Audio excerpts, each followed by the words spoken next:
Picture a life where every financial decision that you make is a step towards wellness, not away from it.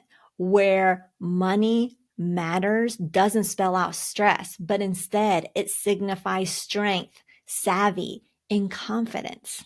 A life where your financial well-being is nurtured just like your physical and mental health, where each dollar is treated with the same care as a heartbeat. This isn't just about a budget or the size of a paycheck. There's more to true financial self-care. And this isn't a privilege just reserved for a select few. It's within your grasp and available for you starting now.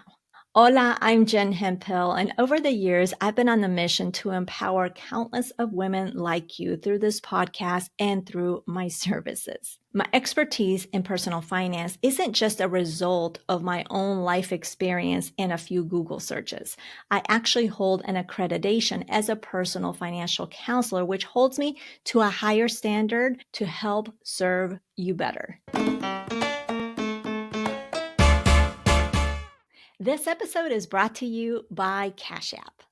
You probably have heard over and over the buzzword of self-care, which is important. But because this podcast is about finances, we are going to talk about financial self-care.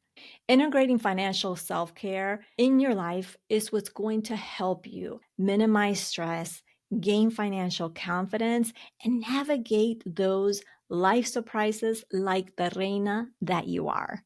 Today, I'm going to share with you what my life looked like without financial self-care and why that needed to change. I'm also going to share with you 4 areas of financial self-care that you can't ignore.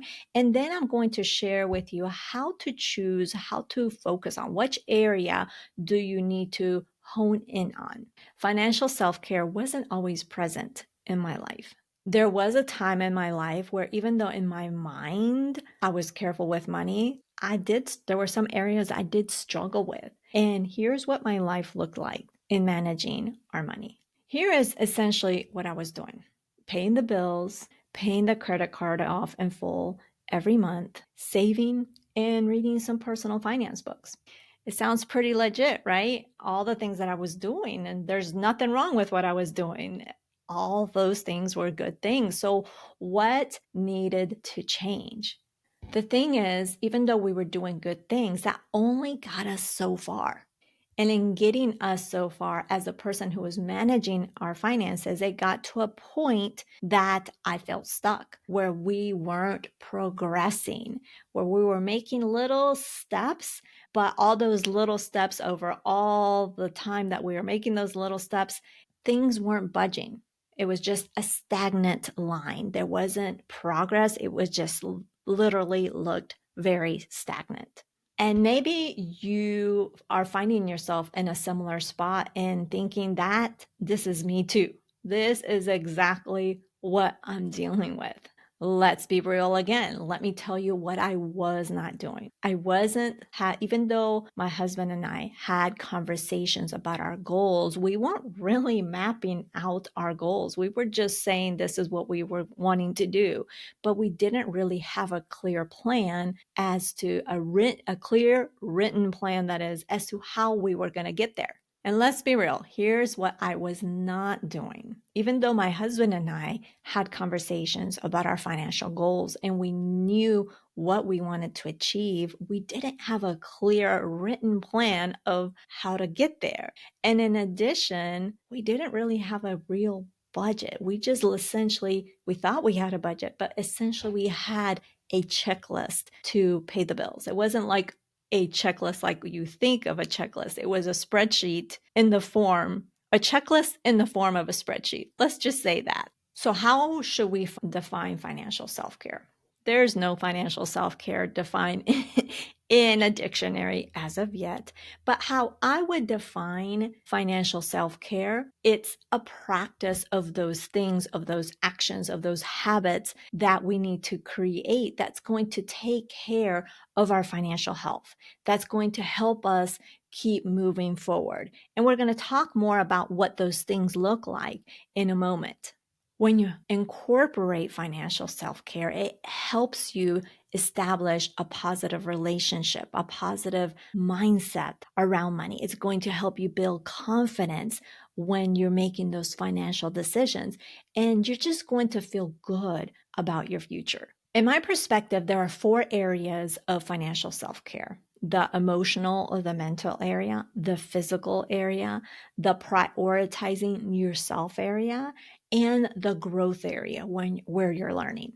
Let's talk about the emotional or mental side of financial self-care. What does this look like? These can be like money confidence check-ins, where you simply check in with yourself and ask yourself, on a scale of 1 to 10, how confident do you feel around money right now? Is it a 1, meaning not confident at all? Or is it a 10, where you're like, I am killing it with my personal finances? So you want to check in every once in a while, because that confidence is going to fluctuate, just like everything else. It's going to fluctuate. And if you're not aware of it, you're not able to change it and do something to feel more confident. So it's good to do those money confidence check-ins. It's real quick and simple to do. Another part of this can be mindset, just similar to the money confident ones, your mindset check-ins. And that is essentially what kind of thoughts are creeping into your mind when it comes to finances or handling your money. Are they thoughts of scarcity? Are they thoughts of we don't have the money? Are those thoughts are like we can't afford it? Are the thoughts that are creeping in saying things like we're always going to be broke? Are they saying things like we're going to be in debt forever? What are those thoughts that are creeping in look like? Because if they are those that I just mentioned, those are some thoughts that we need to get rid of. So those thoughts that come into your mind don't have to be always negative. They can be things where you're confident around money, where you're thinking positively around money. But the essential thing is you need to know what is creeping in your mind, what is continuously popping in your mind. Because if it's something that doesn't serve you, you got to put that thought in check. That way you can really focus on progress versus having those negative thoughts hold you back. Another part of your mental, emotional side of this area is really understanding your story, your money story, how you were brought up around money, what you saw, what you heard, what you experienced, because understanding that money story can help you really look at if you're living that past money story in the present, if you're repeating some of those cycles. So for example, if you heard a lot of, we can't afford it, we don't have the money, and you're continuing to repeat that money story in the present, that's going to hold you back. So you have to have an understanding of your money story so you can create a new, if need be, so you can create a new money story that serves you, that can continue to propel you forward instead of holding you back. The last aspect of this is being able to communicate with your partner about your financial wants and needs, because in a partnership, yes, there's a union and in that partnership. And yes, there's financial goals, but that you have together. But there are some individual things that you want, right? Whatever that may be. And so you want to be able to communicate that with your partner, especially those things that cost money. And so that way you can make sure that you integrate it in your financial plan and your budget. So that's essential. So that's the emotional and mental area of financial self-care. The second area is the physical, and the physical is really what we most focus on. So that's the budgeting, paying the bills. Money check-ins are really important, where you sit down and really look at what's going on with your money, creating financial goals. So these are things that you hear of. Also, checking your progress is something that's important as a part of your financial self-care, but people don't do it enough. So that's in the physical aspect of this. And also you need to review and adjust your plan. So in the physical area of financial self-care, we definitely do have a good bit of episodes on different areas. And a really good tip is if you go to the show notes of this episode, on the right-hand side, you're going to see a search bar. In there, just put a topic, whether budget or financial goals or whatever. Put that the topic that you're searching, and that search bar serves as this podcast's Google search. Not as fancy and not as tech advanced, but that's going to help you find some other episodes because we have a ton of episodes. If there's a topic that you're not seeing, just make sure to DM me. And in the show notes, there are also some suggestions that are related to the topic we're speaking to. So that is the physical area. Now, the next area, you're like, what? But this is important. The next area is really about prioritizing yourself. Listen, we have to also prioritize ourselves. It's not selfish. There's nothing wrong with prioritizing ourselves. In fact, when we prioritize ourselves and take care of ourselves, we can do other good things for others because we already took care of ourselves. But unfortunately, we are good about putting ourselves last. So that's why I felt like prioritizing ourselves is an area in financial self-care. Because if you take care of yourself, you are happy, you are able to take care of your finances easier. That's just how it goes, right? So how do you do this? Besides doing all the health and eating well and exercise and everything, I suggest that you budget in stuff that you like for you. How does that fit in your budget? Yes, if you like to go to the spa, if you like to get manicures and pedicures, think about those important things that are important for you. See how you can fit those in. That is taking care of your stuff, because when you are being fulfilled in those things that are important for you, life is just going to be easier. You're going to be happier. You're going to be more apt to do other things that you need to do for your finances. And also a part of this, besides just budgeting in things and figuring out how you can do those fun things for you, you want to be able to prioritizing yourself is also about visualizing and writing how you want to retire, how you want your future to be, creating a dream budget. And you can learn more about a dream budget in episode 133. So check that out. So prioritizing yourself is super, super important. So make sure that you look into that. It's not selfish. It's about taking care of you, fulfilling yourself. And that way you are more apt to, where you're content with yourself, where you have a feeling of fulfillment, you are also more apt to be able to concentrate on other things, if that makes sense. The fourth area of financial self-care is just growth when you learn. And that's really is just looking at the trends, taking some time to look at the trends of your spending. What does that look like? And what does that mean in this particular season in your life? Take time to do that.